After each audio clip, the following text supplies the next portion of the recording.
The war had ended for Quentin overseas, but he never expected the real battle to begin the moment he came home. Quentin's boots crunched against the gravel as he stepped out of the cab, the weight of his duffel bag hanging from his shoulder. After months of sand, sweat, and sleepless nights in uniform, the Texas air smelled different, free, warm, and almost healing. He had counted down the days to this moment, homecoming.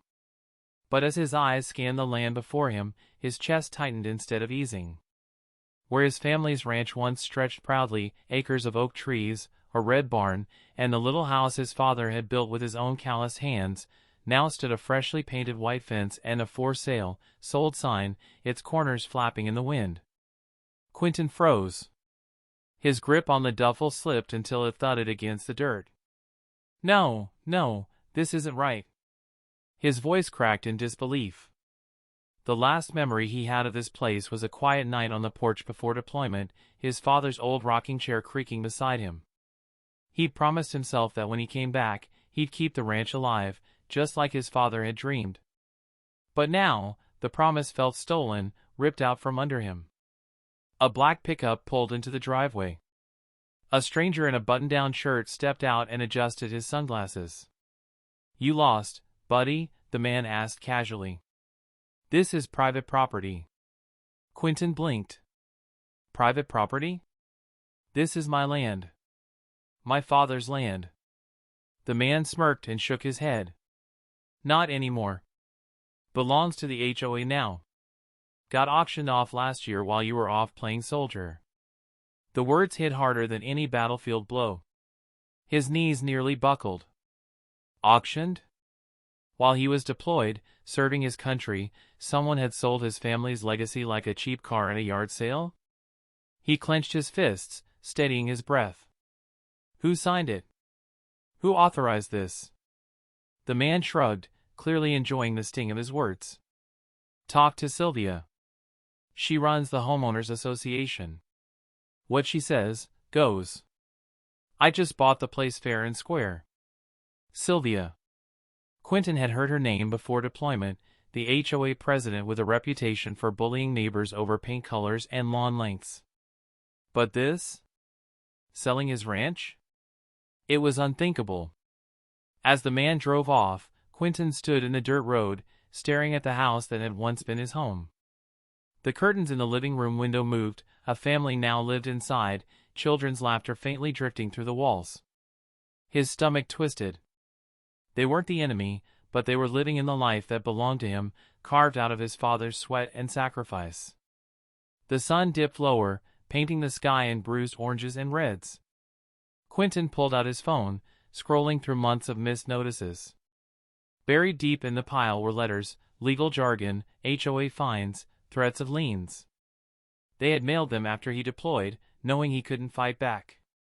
It wasn't negligence. It was a setup.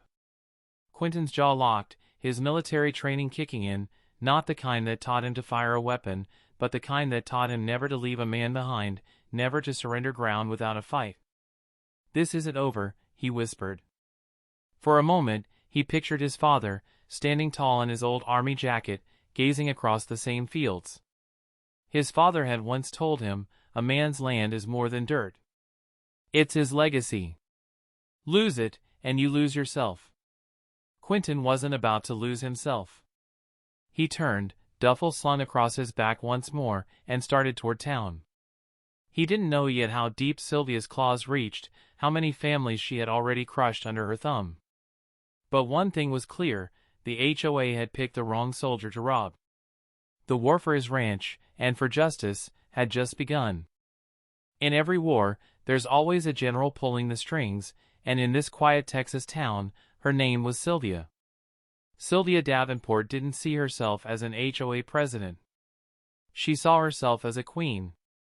From the wide windows of her two-story house on the hill, she could see nearly every roof, every driveway, and every lawn in the neighborhood. To her, it wasn't just real estate, it was her kingdom. And kingdoms, she believed, were built on control. That morning, she sat at the head of a long oak table in the HOA's private boardroom, sipping her cappuccino as if it were a royal chalice. Her hand-picked board members sat stiffly around her, stacks of papers spread like weapons. On the wall behind her, a framed motto read, "Order. Compliance. Profit." "Next order of business," Sylvia said smoothly, her voice carrying the sharpness of a blade. "The Davenport Ranch. Sold at auction. Clean paperwork. New family already settled. Done." A balding man in a cheap suit hesitated. "Sylvia, there's been complaints. The owner, a soldier, Quentin Davenport. He's back from overseas." Sylvia's lips curled into a smile that didn't reach her eyes. "Oh, I'm aware. And what's he going to do? Cry about it?" "The deed is sealed. The fines were unpaid. The HOA acted lawfully." "But—" Her gaze snapped to him, and the room went cold. "There is no but. Remember, gentlemen, we don't break rules. We write them." The man lowered his head, silence returning like chains. Sylvia leaned back in her chair, satisfied. Across town, Quentin walked into the HOA office, a glossy building with tinted windows that looked more like a bank than a neighborhood association. The receptionist gave him a rehearsed smile. "Name?" she asked. "Davenport. Quentin Davenport. I'm here about my ranch." The smile faltered. She typed quickly, her eyes flicking nervously to the door behind her. "One moment, sir." The door opened, and Sylvia herself emerged, her heels clicking sharply against the marble floor. She studied Quentin like a hawk circling prey. Well, she said, voice honeyed but laced with venom. "The soldier returns.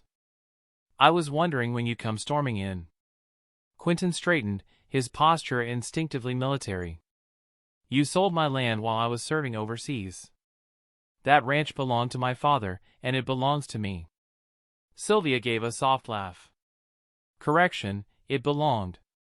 You ignored repeated notices of violation, weeds, unpaid dues, a broken fence. Small things, of course, but rules are rules. The fines added up. We placed a lien. You failed to respond. So the ranch was auctioned, legally and properly. End of story." Quentin's jaw tightened. "You knew I was deployed. You knew I couldn't respond." Her eyes glittered. "Not my concern. The HOA doesn't pause for war." For a heartbeat, the air between them was charged, like the silent moment before a storm breaks. Quentin wanted to shout, to slam his fist into the polished desk between them. But he saw the trap in her smirk. She thrived on provocation, twisting anger into weakness. So instead, he steadied his voice. "I'll fight this. In court. In public. However it takes." Sylvia leaned in close, her perfume sharp and suffocating. "You can try, soldier. But let me remind you, you're not on the battlefield anymore. This is my territory. My rules. And I don't lose." As Quentin left the office, the receptionist avoided his eyes, her hands trembling as she shuffled papers. He realized then, Sylvia wasn't just feared, she was obeyed. Like a dictator cloaked in suburban respectability. Outside, the sun blazed hot on Quentin's face, but it was nothing compared to the fire boiling in his chest. He had faced enemies overseas who carried rifles and wore uniforms. But Sylvia was different. She fought with contracts, politics, and fear, weapons just as deadly. Quentin knew one thing: if Sylvia thought she had already won, she had underestimated the wrong man. A soldier without backup is just a target, and that's exactly how Sylvia wanted Quentin to feel. The county courthouse smelled of old wood and dust, a place that had seen 100 years of arguments and judgments. Quentin sat on a hard bench, papers spread across his lap. They weren't mission orders or intelligence reports, but HOA violation letters, dozens of them, each one a nail Sylvia had hammered into his family's coffin. He had filed a complaint, citing his deployment as the reason for his absence. The Service Members Civil Relief Act, he'd learned, was supposed to protect men like him from exactly this kind of exploitation. Yet when the clerk glanced at his paperwork, her shrug told him everything he needed to know. "Mr. Davenport," she said politely but without sympathy, "the HOA's lien was filed properly. Once the property was auctioned, the sale became binding. You can appeal, of course, but the process could take years. And frankly," she lowered her voice, "the HOA rarely loses around here." Quentin leaned back, running a hand across his jaw. He had faced hostile tribunals overseas that treated him with more fairness than this small-town courthouse. That night, he attended his first HOA meeting.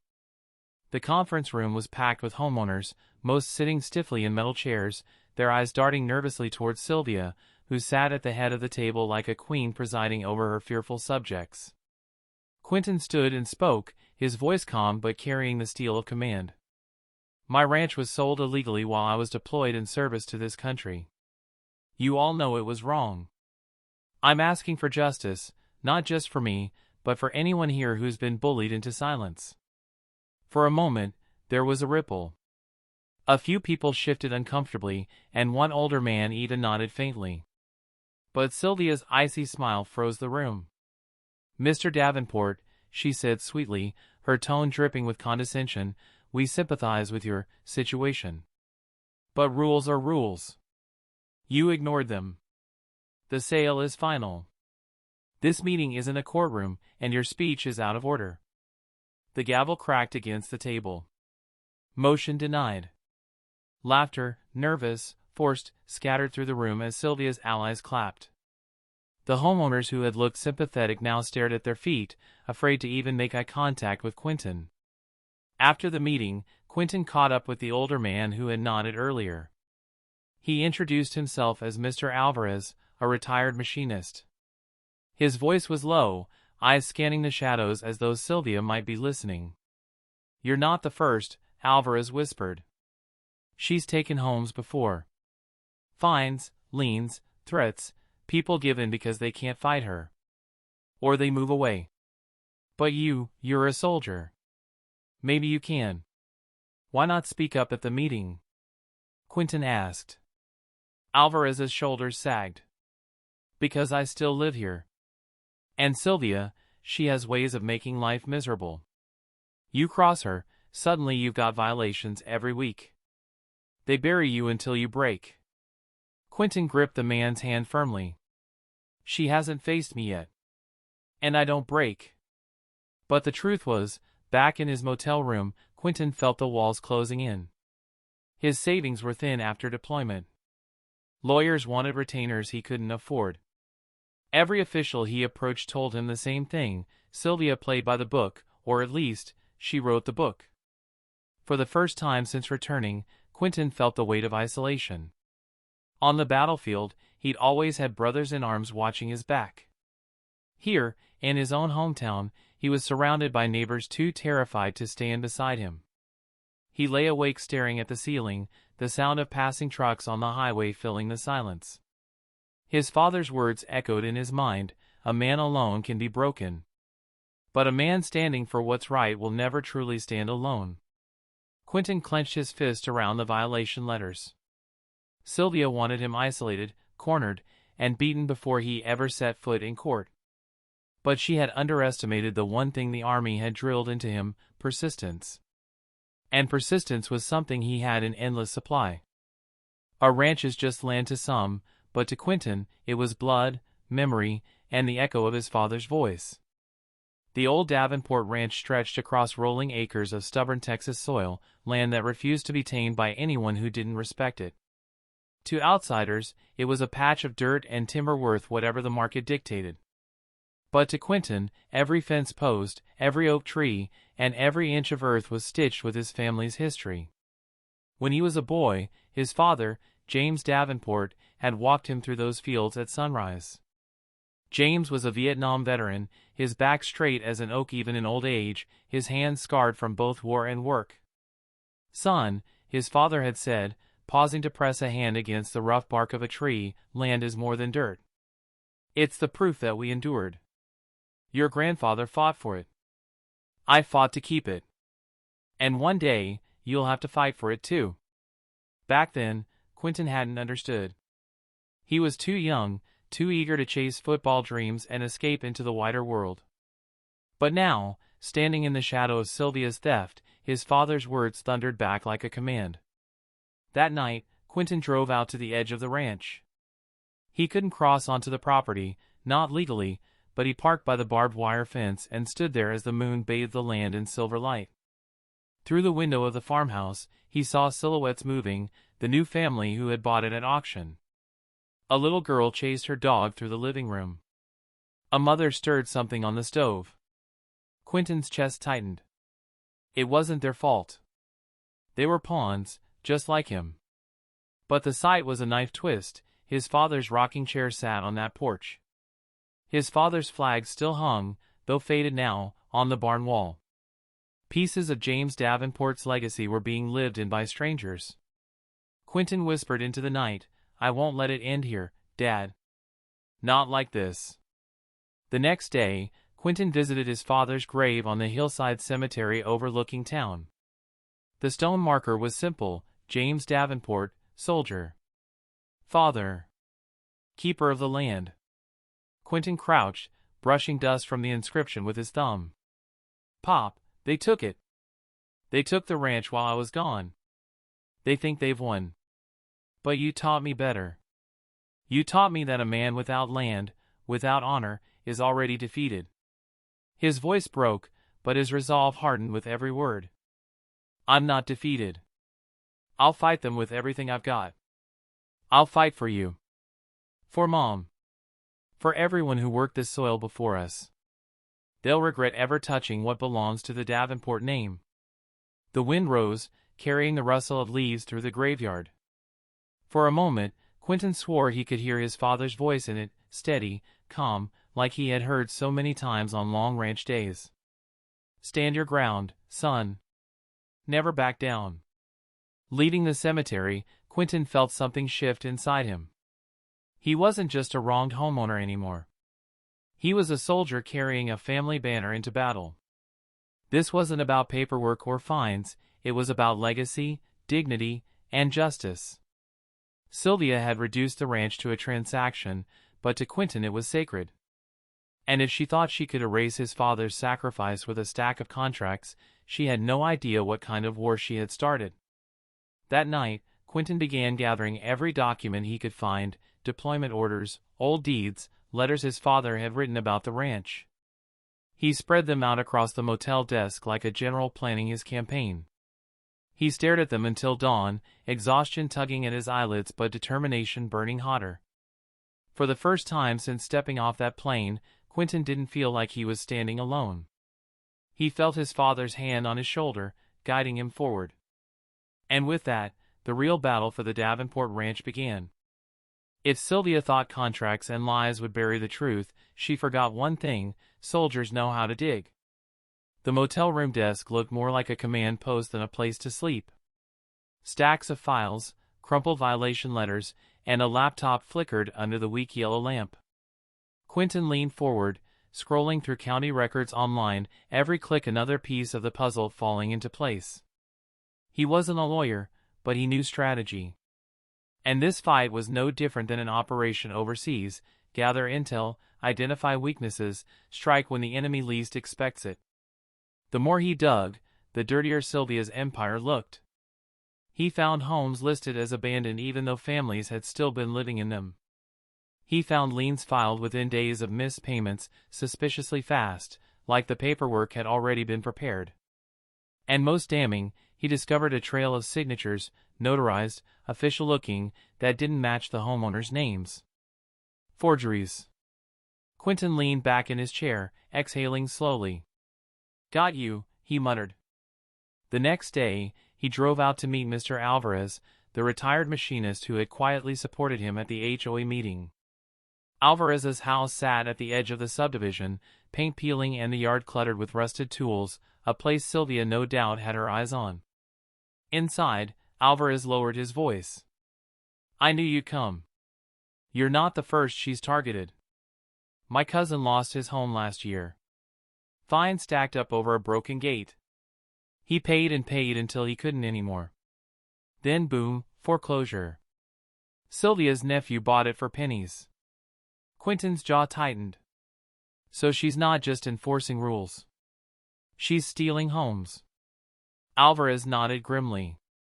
It's a racket. She picks her targets, older folks, soldiers away, anyone who can't fight back. She bleeds them with fines, then swoops in at auction. And the board? They're all in on it. He handed Quentin a folder.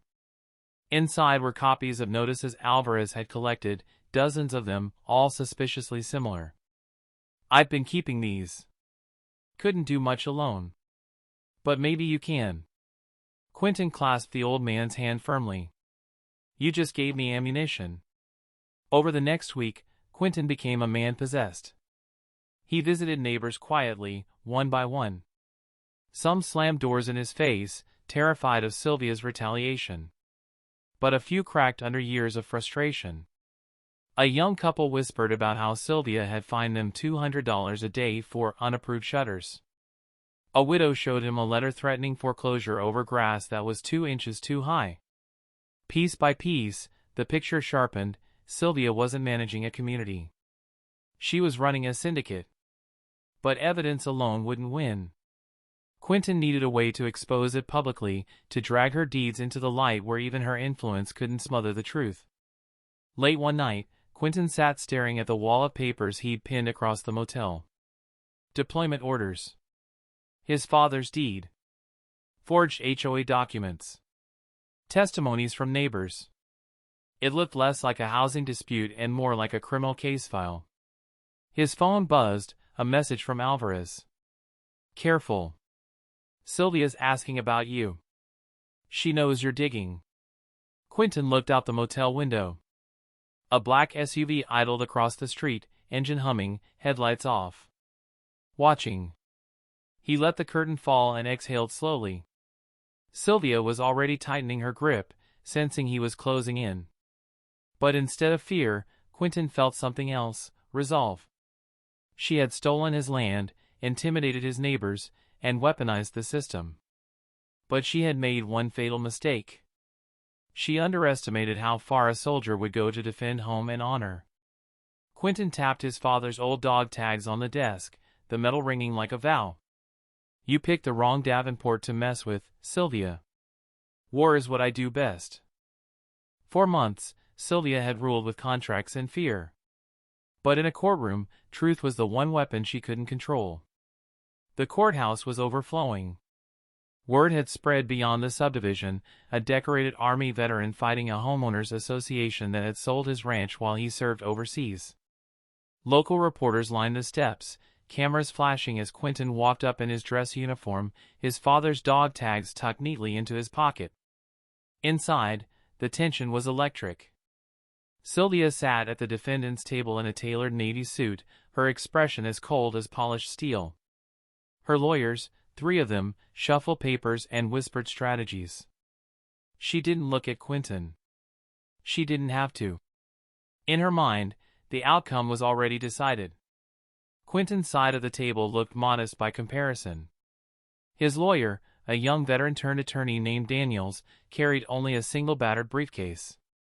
But Quentin wasn't afraid. He'd fought battles outnumbered before. And numbers never guaranteed victory. All rise, the bailiff commanded.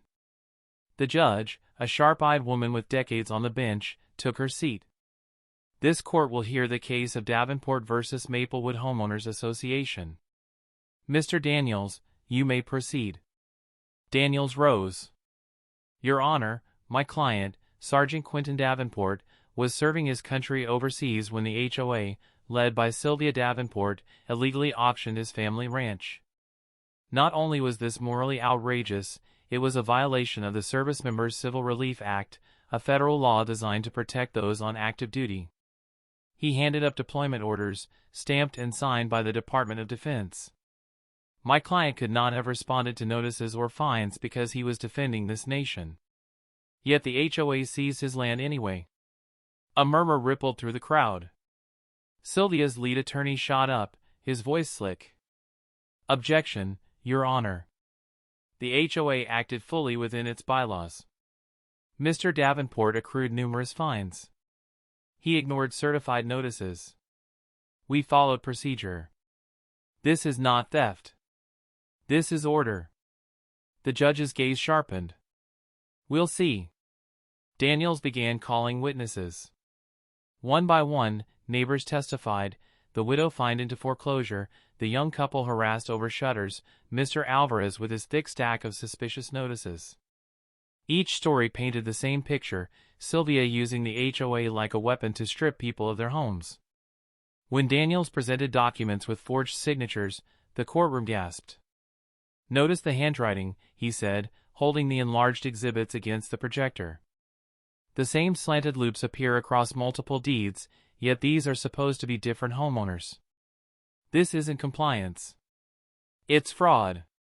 Sylvia's mask cracked for the first time. She shifted in her chair, whispering fiercely to her lawyers. Finally, Sylvia herself took the stand. She spoke with confidence, her voice calm, polished. I did nothing wrong. Every action I took was within my authority as HOA president. Mr. Davenport is simply angry that he lost his property due to negligence. A soldier, yes, but not above the law. Daniels let her words hang for a moment, then leaned forward. Mrs. Davenport, you said the ranch was abandoned? Yes. And yet, did you know Sergeant Davenport was deployed under federal orders at the time? I was not obligated. Answer the question. Sylvia's eyes narrowed. Yes. Daniels slammed a copy of the Servicemembers Civil Relief Act onto the table. Then you knowingly violated federal law. You sold the land of a soldier who could not legally defend himself. And not just him, countless others. You didn't uphold rules. You exploited them. The courtroom erupted. Reporters scribbled furiously, cameras snapping. The judge banged her gavel. Order! I've heard enough. This court finds in favor of the plaintiff, Sergeant Davenport. The sale of the ranch is null and void. Furthermore, this case will be referred to the district attorney for investigation into fraud, forgery, and abuse of power. Sylvia's face drained of color. Quentin stood tall, his chest tight with relief as Daniels shook his hand. The ranch was his again. But more than that, Sylvia's empire had just begun to crumble. For the first time, she looked at him with fear. And Quentin knew, the war was far from over, but the tide had turned. Sylvia thought she was fighting one man. She didn't realize she had picked a fight with the entire U.S. Army. The courthouse steps looked like a battlefield the morning after the verdict. Reporters swarmed, microphones thrust forward, cameras flashing. Quentin had never been comfortable with attention. He was a soldier, not a celebrity, but the case had struck a chord. A veteran robbed while serving overseas? It was the kind of injustice people couldn't ignore. Daniels tried to shield him from the crowd, but questions flew anyway. Sergeant Davenport, how does it feel to win back your ranch? Do you believe Sylvia should face prison time? Are you planning to sue the HOA for damages? Quentin simply said, this wasn't just about me. It's about every family who lost their home unfairly. And I won't stop until they get justice too. That soundbite spread like wildfire. Within hours, news stations across the country carried the story. And by evening, Quentin's phone lit up with messages from people he hadn't heard from in years, fellow soldiers, commanders, even journalists who had covered his deployments overseas. The next morning, Quentin returned to the ranch. He expected silence. Instead, he found dozens of trucks parked along the dirt road, American flags fluttering in the breeze. Men and women in uniform, some active duty, some retired, stood waiting. Old buddies from Afghanistan.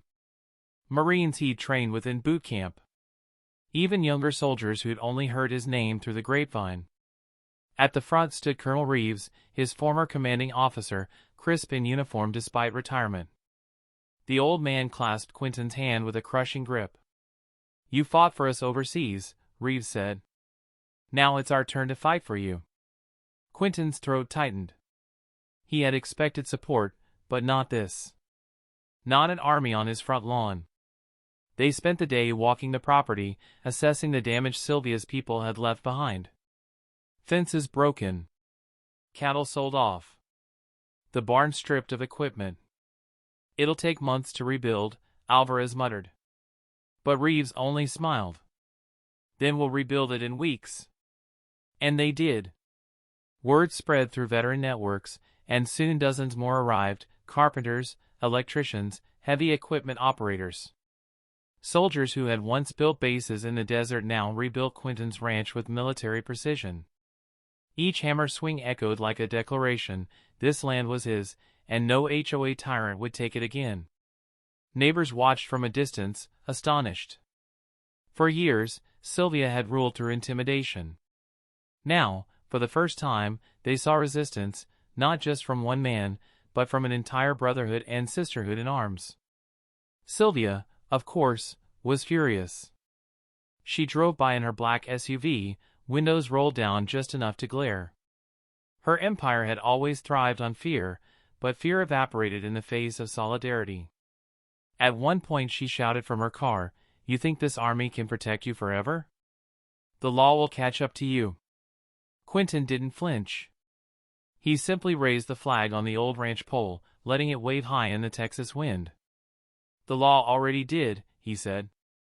"And now the people are catching up to you." The crowd of veterans erupted in cheers. Sylvia sped away, her control slipping like sand through her fingers. That night, as the campfire burned on his restored land, Quentin sat among soldiers swapping stories and neighbors daring, for the first time, to laugh openly without fear of fines. Reeves raised a glass. "You started this fight as one man against a corrupt HOA. But now look around you. You've got a company at your back. And together, we're not just saving your ranch, we're taking back every home they stole." Quentin looked across the firelight, at Alvarez smiling for the first time in years, at families who had thought they were powerless, at comrades who had traveled states just to stand by him. For the first time since returning from deployment, he felt whole again. Not just a soldier. Not just a victim. A leader. And in the glow of the flames, Quentin realized something Sylvia never had: armies aren't built from power or contracts. They're built from loyalty. And once loyalty awakens, no tyrant stands a chance. For years, Sylvia thought she owned the neighborhood. But greed has a way of writing its own ending, and this time, it would be her last chapter. The investigation moved fast after the courtroom verdict. Once the judge referred the case to the district attorney, Sylvia's carefully woven empire unraveled like a frayed flag in a storm. Auditors combed through Maplewood HOA's finances. What they found was staggering: shell companies, forged deeds, and millions skimmed from fines that had never been authorized. Properties flipped to relatives for pennies, then resold at full market value. Every day seemed to bring a new revelation, and a new nail in Sylvia's coffin. Local news crews camped outside her mansion.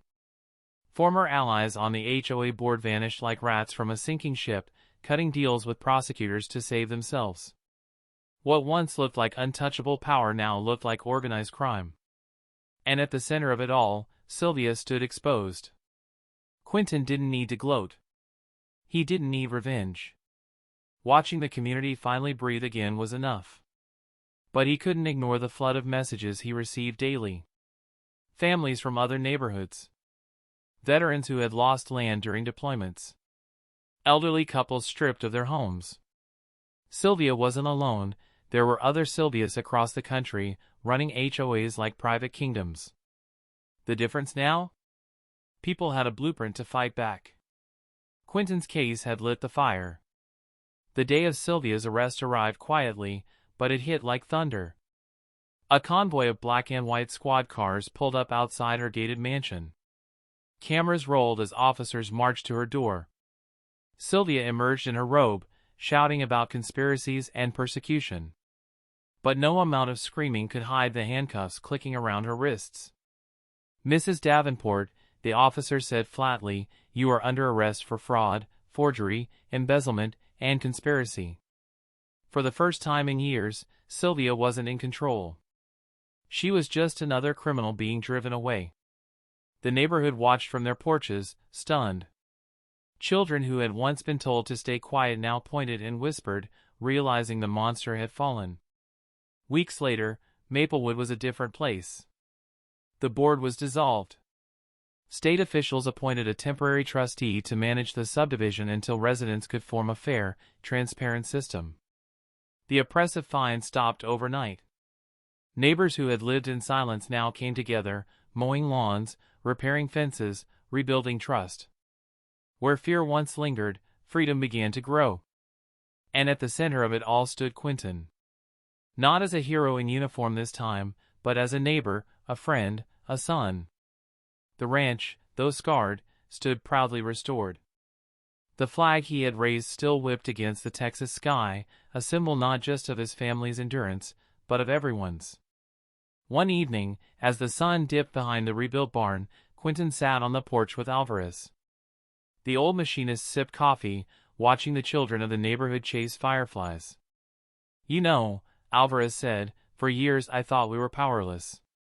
That she was too big, too connected. But all it took was one man to stand up." Quentin shook his head. "Not one man. An army. Soldiers, neighbors, families, even the courts. I just lit the match. Everyone else carried the fire." He looked out across the land, his father's land, now his once more. For the first time since deployment, peace washed over him. Months later, Sylvia stood trial. The courtroom was packed again, but this time she wasn't the one in control. Witness after witness testified. Records sealed her fate. When the sentence was handed down, decades in prison, no one cheered. They didn't need to. Justice had already been served when the people took back their homes. As Quentin walked out of that courthouse for the last time, reporters swarmed again. But instead of answering questions, he simply raised his father's dog tags to the cameras, letting the metal glint in the light. The message was clear. Home. Honor. Justice. Sylvia's reign was over. And the land was free.